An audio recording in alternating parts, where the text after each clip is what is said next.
Hey guys, what's going on? In today's video, I want to talk about the future. I want to ask the question whether the Terminator scenario might actually come true. And while that sounds completely ridiculous from today's point of view, it is something that I've been concerned about for a very long time. When I first saw Terminator, I think like 20 years ago by now, I already wondered, yes, it's science fiction, but at the same time, it's not that far off reality. If you see how quickly and rapidly we evolve in terms of technology and how the technology curve just goes up nearly into a 90-degree angle at some point very soon, it is quite concerning where we are going with AI.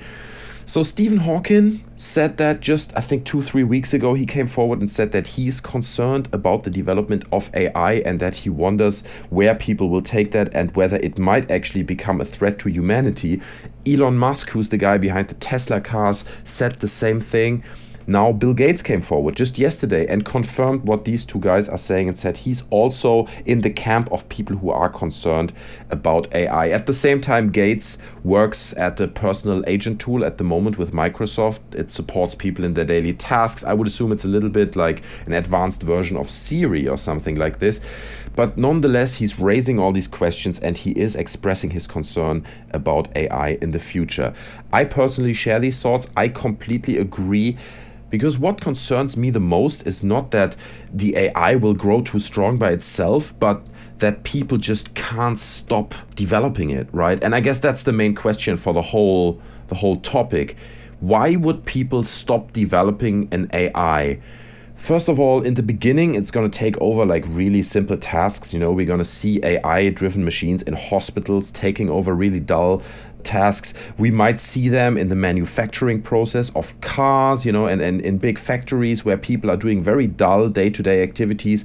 You bring in a machine, these machines work 24 hours a day, they don't ask for any payment. So we will see like a huge wave of these jobs breaking off, which will cause a whole different problem. And then AIs or machines taking these jobs over. So it will bring a lot of convenience to us, right? And we will be like, wow, man, do you remember the days when we still had to do all these stupid tasks ourselves?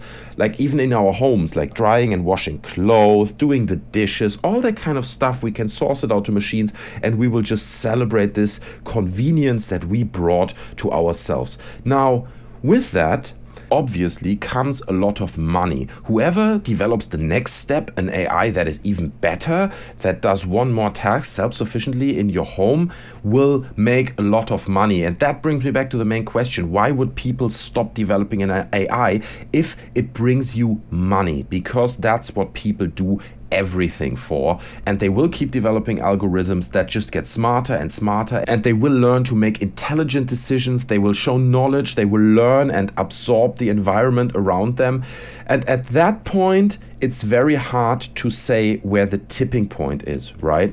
Of course, you can always put a line into that algorithm that says, look, the human is your master and never touch a human. We've seen that in movies like RoboCop. It's so funny how all these visions now tie back to these stupid 80s science fiction movies. But if you really have a machine that makes intelligent decisions, right, whose main aim it is to make things more efficient, will he then not look at people and say, yeah, well, I do have that line in my algorithm, but at the same time, the only thing that really holds me back from improving everything around me are actually humans? On top of that, I believe we will definitely treat all these robots or these AIs like shit, because we just think, well, you're just a computer, right? Why should I treat you with respect? I make fun of you. So if you really have an intelligent being that is a machine but still has some intelligence, we have to be careful that we're not creating like a huge race of like slaves, literally. And I know that from today's point of view that sounds quite ridiculous, but think a little bit in the future. I mean, just look how things like voice recognition have improved just in the last 5 years. It is crazy. If you look at Japan and many other countries who put a lot of research and development into robotics, it's just insane with what rapid speed this is building up. And if you think that 10, maybe even 20 years into the future, I can see really creepy scenarios coming our way. So since people like Stephen Hawking and Bill Gates came forward now and already addressed these issues and flagged them up to us, I think it's our responsibility to realize that this might become a problem and just put laws into place now that might become beneficial in the future, just realizing that this might become something that will get tricky in the future. So let's try to prevent it now while we still can. I have my doubts that that will happen, but I personally think that's what we should do. Anyway, guys, these are just my thoughts on the topic, but it would be great to get your thoughts on it. Maybe leave me your thoughts in the comment section below. That would be appreciated. I hope you enjoyed the video. If you did, you can leave me a like, you can subscribe to my channel. And otherwise, guys, just stay tuned and I'll see you next time. I'm out. Bye.